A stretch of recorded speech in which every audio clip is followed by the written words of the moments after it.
டே 1ல பிரிக்ல ஆரம்பிச்சு constitution of இந்தியாவுல ஆரம்பிக்குது. அப்படியே போயிட்டே இருக்கு. ஆ அப்படியே போயிட்டு டே 192ல ground improvement technique and transport and communications அப்படின்னு சொல்லிட்டு ஜிஎஸ் டாபிக்ஸ். ஓகே. மொத்தம் 192 நாட்கள் இருக்கு போல. 192 நாள்னா அப்ராக்ஸிமேட்டா ஒரு 7 மாசம். ஓ! 7 மாசத்துல டிஎன்பிஎஸ்சி ஏஇ எக்ஸாமுக்கான டெக்னிக்கல் அண்ட் ஜிஎஸ் கம்ப்ளீட் பண்றதுக்கான ஸ்டடி பிளான். ஸோ நம்ம எத பத்தி பேசிட்டு இருக்கோம் அப்படின்னா, அகஸ்தியா டெஸ்ட் பேட்ச்க்கான ஸ்கெட்யூல வச்சு தான் நான் பேசிட்டு இருக்கேன். ஆமாங்க. ஸோ டே 1ல ஆரம்பிச்சு 172 நாட்கள் நீங்க டெக்னிக்கல்ல என்ன படிக்கணும், ஜிஎஸ்ல என்ன படிக்கணும் அப்படின்னு சொல்லக்கூடிய அகஸ்தியா டெஸ்ட் பேட்ச்க்கான ஸ்கெட்யூல் தான் இருக்கு.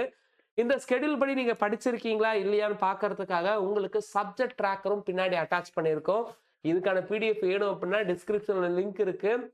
டச் பண்ணி நீங்க டவுன்லோட் பண்ணிக்கலாம். இந்த ஸ்கெட்யூல் படி நீங்க படிக்கிறதுக்கு ஒரு குரூப் வேணும், ஒரு கம்யூனிட்டி வேணும் அப்படின்னு நீங்க ஆசைப்படுறீங்கன்னா, டெஃபினட்டா அகஸ்தியா பேட்ச் உங்களுக்காக இருக்கு. நீங்க அதெல்லாம் ஜாயின் பண்ணிக்கலாம். நன்றி.